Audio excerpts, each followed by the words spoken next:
Mercedes must wait until the Emilia Romagna Grand Prix to reveal its possibly game-changing round of adjustments. While it is tempting to get carried away with promises of an innovative car idea that will pave the way for sidepods to reappear, the cost cap and crash testing prevent starting from scratch, leaving little room for real improvement. Or is there something up Mercedes' sleeve? Because of these limitations, it seems likely that Lewis Hamilton will continue to sense a disconnect from the cockpit due to it being too far forward compared to the front axle. The sitting posture, which is determined by the revolutionary exposed crash structure, size 0 sidepods, and engine cooling package, is unlikely to alter until 2024. As a result, in order to address criticisms about a basic handling imbalance caused by the car's tilt towards the front, Mercedes must increase rear-end stability in the short term. Redesigned suspension components are already in the works to boost mechanical grip, and the next step in keeping the rear more planted is to provide additional downforce to the W14. All of these changes will be introduced under direct supervision from returned superstar James Allison. But Allison himself thinks there is a lot of work to do. So returned Mercedes Formula 1 director James Allison thinks the W14 will be considered a weak car until it is the fastest car on the grid in 2023. After a tough start to the season, the car showed indications of improvement in Australia, aided by a qualifying issue for Sergio Perez, which allowed George Russell to take second on the grid and Lewis Hamilton to finish runner-up. However, Allison, who has returned to the post of technical director after a job swap with Mike Elliott, stated on the F1 Nation podcast that the car's performance is still much behind what the team expected.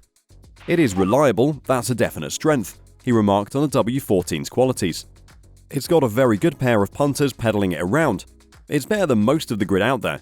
But until it's the quickest one, it will always feel like a weak car to all of us. It's adequately kind to its tyres, but not as good as some of the cars that we've made in the past.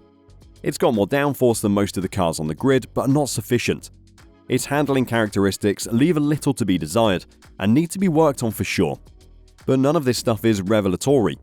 We've been talking about it most weekends, and it's part of what this team needs to address to get winning material back in our hands."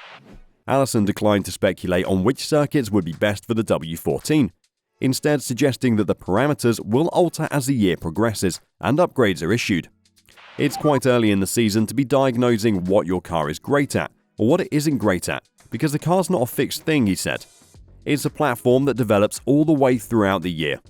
If I had to pluck something out of the air now, I'd say that we tend to be a little stronger at the front-limited circuits rather than the ones that are heavily rear-limited. So a Bahrain-type track is all about how well a car will look after its rear tyres. Melbourne was a bit more on the front-limited end of the spectrum. Other front-limited tracks, Barcelona's one, Silverstone another. But honestly, it feels too early to be predicting that because these are young rules. This is a young car and there's plenty to give to it."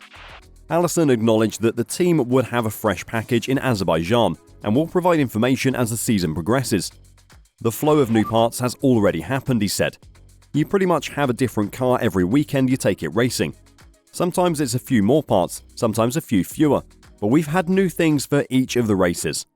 Baku won't be any exception, and I would hope that we can keep that coming.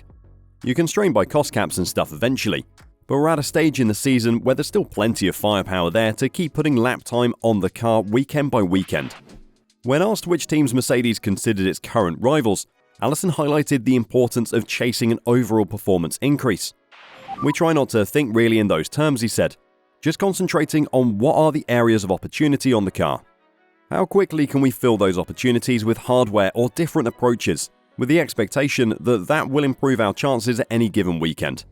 The sooner we can do that and on the steepest slope possible, the better our chances will be in any given weekend, and up against any given team and in the championship.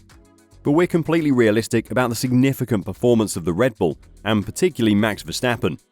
They're going to be extremely worthy opposition to hunt down and then, in due course, overtake.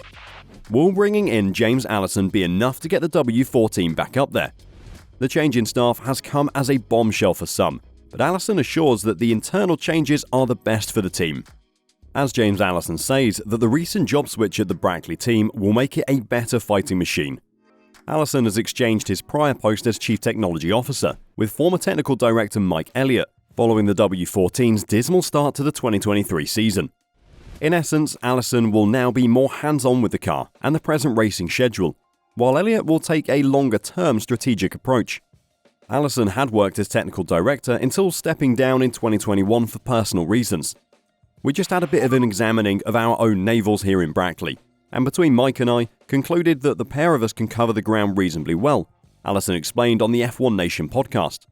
But perhaps I was better suited to the short-term fighting of a championship with a car, and he was the much better chess player of the pair of us, and that he would be better suited to doing the job I was doing as a CTO previously. So we jiggled it about and came up with something that we think is a better fighting machine overall. When asked why the adjustment happened following the team's great performance in Australia, Allison highlighted the importance of the wider picture. I don't think that this decision is particularly dependent on the fortune of the car at a given race weekend, he said.